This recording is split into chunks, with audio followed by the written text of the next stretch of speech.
ओम गण गणपते नमः। ओम नमः शिवाय। राधे राधे। सनातन धर्म में यह जग विदित है कि समुद्र मंथन हुआ था जब भोलेनाथ ने विष का पान किया था। उनका जो कंठ है भोलेनाथ का, वह विष के पान से नीला भी हो गया था, तभी वह नीलकंठ कहलाते हैं। भोलेनाथ ने जगत के कल्याण के लिए वह विष अपने यहाँ पे धारण तो कर लिया, परंतु उसकी तीव्र और प्रचंड अग्नि उन्हें अब भी अशांत करती है।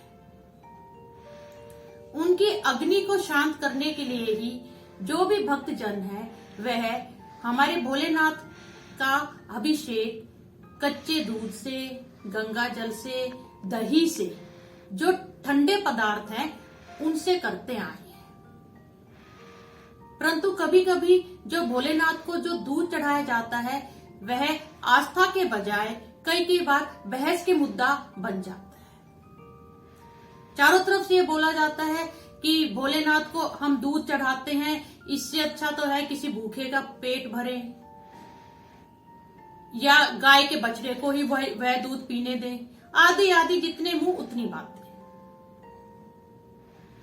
नमस्कार, मैं हूं आकांक्षा और आप सबका स्वागत करती हूं आपके खुद के YouTube channel Krishna magical world में। आज की कथा के द्वारा मैं आप सबको ये स्पष्ट करना चाहती हूं कि भोलेनाथ जो है वह किस भाव का दूध स्वीकार करते हैं। यह बिल्कुल सच्ची घटना पे आधारित एक कथा है। मेरे दादाजी जो थे वह 101 साल के होके देवलोक प्रस्थान किए। मेरे बाबा जो थे उनको हम बाबा बुलाते हैं। जो बाबा थे उनका बहुत सा जीवन जंगलों में ऋषि मुनियों के साथ बीता है और उन्होंने ऋषि मुनियों के साथ सालों सालों वार्तालाप किया है और समाधि लगाई है। और मेरे बाबा की इतनी पुस्तकें हैं और इतनी पुरानी पुरानी पुस्तकें हैं, उनमें से मैं कुछ ऐसे रोचक तथ्य या कुछ ऐसी जानकारी जो आज के समाज में बहुत जरूरी है जानने के लिए, वह खोज के आप तक पहुंचाने का प्रयास करती हूँ। यह जो घटना है यही मेरे बाबा की जो पुस्तक है मैंने उसमें से उल्लेख की हुई है। आशा करती हूँ इस कथा के द्वारा आपको यह स्पष्ट हो जाएगा कि भोलेनाथ को किस प्रकार का दूध चढ़ाया जाना चाहिए। चलिए कथा प्रारंभ करते हैं। कालांतर में एक बहुत बड़े शिव भक्त राजा हुए। एक दिन राजा के मन में कल्पना आई कि मैं अपने इष्ट देव भोलेनाथ का जो होद है वह कच्चे दूध से भर दूं। भोलेनाथ के जो मंदिर का होद था वह बहुत ही गहरा और चौड़ा था। तो राजा ने पूरे राज्य में मुनादी करा दी कि सोमवार को कोई भी ग्वाला या कोई भी व्यापारी शहर में दूध बेचने नहीं जाएगा और गांव भर का जितना भी दूध है वह सब गांव के जितने भी निवासी हैं वह सब लाके इस होद में डाल देंगे। सबके सब ग्वाले और सबके सब बाल बच्चे सब ने अपने अपने हिस्से का दूध लाया और उस होद में डालते गए। पूरे गांव में कोई भी ऐसा ना था जिसने एक भी बूंद दूध की अपने बच्चे को पिलाई हो या किसी वृद्ध को पिलाई हो या किसी रोगी को पिलाई हो। यहाँ तक कि जो बछड़ा था उसको भी मुंह नहीं लगाने दिया गाय के दूध के, क्योंकि राजा के आदेश से सब डर चुके थे। जैसे ही पूरे गांव का दूध इकट्ठा होके होद में डाला जाने लगा, राजा देख के चकित रह गया। होद खाली का खाली ही रहा। वह समझ नहीं पा रहा था कि मैं होद भरवाना चाह रहा हूँ, सारा दूध मैंने पूरे गांव का यहाँ पे ला दिया है, परंतु फिर भी ये खाली क्यों है। अभी सब विचार विमर्श ही कर रहे थे। इतने में सब क्या देखते हैं, एक बूढ़ी मैया आती है और उनकी इतनी छोटी सी लुटिया होती है, उसमें उनके पास कच्चा दूध होता है। तो वह मन ही मन भगवान को प्रार्थना करती हुई बोलती है भोलेनाथ को, हे भोलेनाथ, सारे शहर के दूध के सामने मेरी छोटी सी लुटिया के दूध की क्या बिसात है। परंतु प्रभु मेरे श्रद्धा भाव को देखिए और ये 2 बूंद जितना भी दूध मेरे से बन पाया है आप इसे ही स्वीकार कीजिए।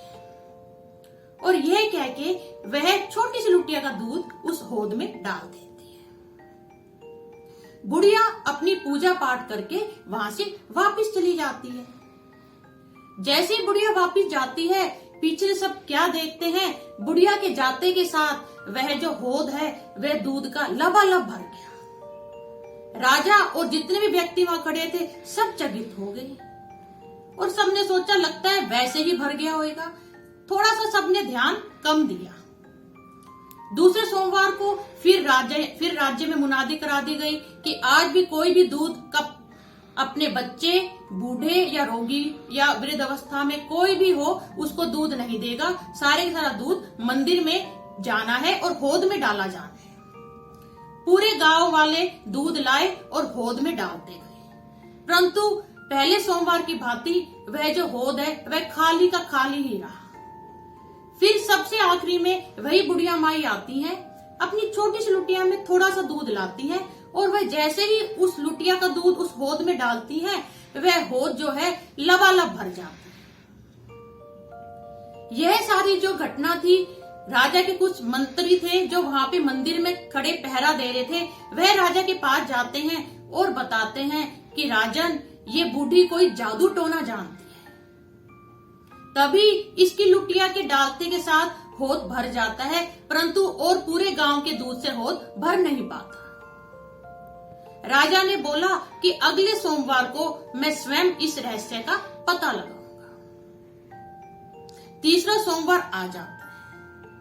राजा मंदिर में ही मौजूद हो जाता है और उस बुढ़िया का इंतजार करने लगता है।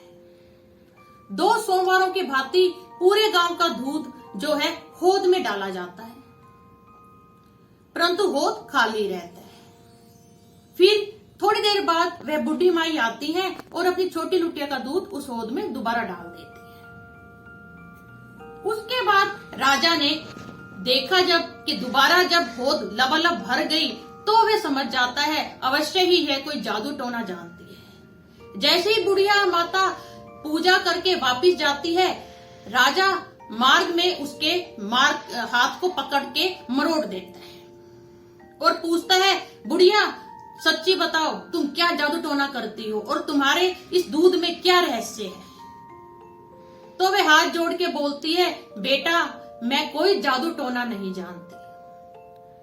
मैं ये जो एक लुटिया, इतनी सी लुटिया का जो दूध लाती हूँ वह मैं अपने बाल गोपालों को, गवाल बाल को, सबको दूध देके जो दूध शेष बच जाता है घर में, इतना सा दूध वह मैं लेके आती हूँ और भोलेनाथ को अर्पण कर देती हूँ।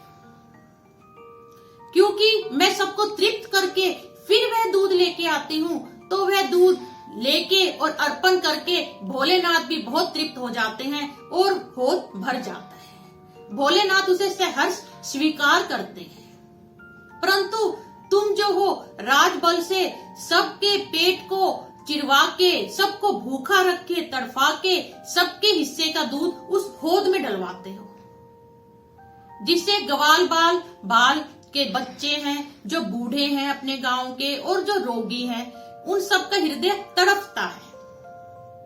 उनके आह से निकला हुआ दूध भोलेनाथ स्वीकार नहीं करते, वह अस्वीकार करते हैं उनके वाला दूध, इसलिए आपका होद जो है वह खाली रह जाता है। राजा यह सुन के बहुत चकित रह जाता है और उसे अपनी गलती का एहसास होता है और वह समझ जाता है कि मैं वाकई ही बहुत बड़ी गलती कर रहा हूँ, जो मैं सबका पेट काट के और जबरदस्ती से दूध होद में डलवा रहा हूँ। उसके बाद उसने अपनी गलती की क्षमा याचना पूरे गांव से की और भोलेनाथ को यह आदेश दे दिया गया, भोलेनाथ के मंदिर के लिए जिसमें जितनी भी श्रद्धा हो उसके अनुसार ही भोलेनाथ के ऊपर दूध अर्पित करें या गंगा जल अर्पित करें। आशा करती हूँ इस छोटी सी कहानी से आपको यह बिल्कुल स्पष्ट हो गया होगा कि भोलेनाथ जी पे जो दूध चढ़ता है वो ये नहीं बोलते कि मुझे 5 बाल्टी चढ़ाओ, 2 बाल्टी चढ़ाओ, या तुम अपने घर के जो बड़े बूढ़े हैं, जो आपके बच्चे हैं, उन सबको अतृप्त करके मुझे दूध लाके स्नान करा। भोलेनाथ जी तो इतने भोले हैं, सिर्फ 1 चम्मच दूध से ही प्रसन्न होने वाले देव हैं। इसलिए इस चीज को बहस का मुद्दा ना बनाया जाए कि भोलेनाथ पे दूध क्यों चढ़ाया जाता है। भोलेनाथ पे दूध आप चढ़ाइए और सबको तृप्त करके आप दूध चढ़ाइए, भोलेनाथ उसे ही बहुत ही खुशी खुशी स्वीकार करेंगे। आशा करते हूँ इस वीडियो को आप ज्यादा से ज्यादा शेयर करेंगे ताकि अपने भोलेनाथ की महिमा और ये दूध के ऊपर जो ये दुनिया में जो अपने भ्रांतियां फैली हुई हैं वह स्पष्ट हो चुके। अब मुझे जाने की आज्ञा दीजिए, मिलते हैं अगले वीडियो में। राधे राधे, ओम नमः शिवाय, धन्यवाद।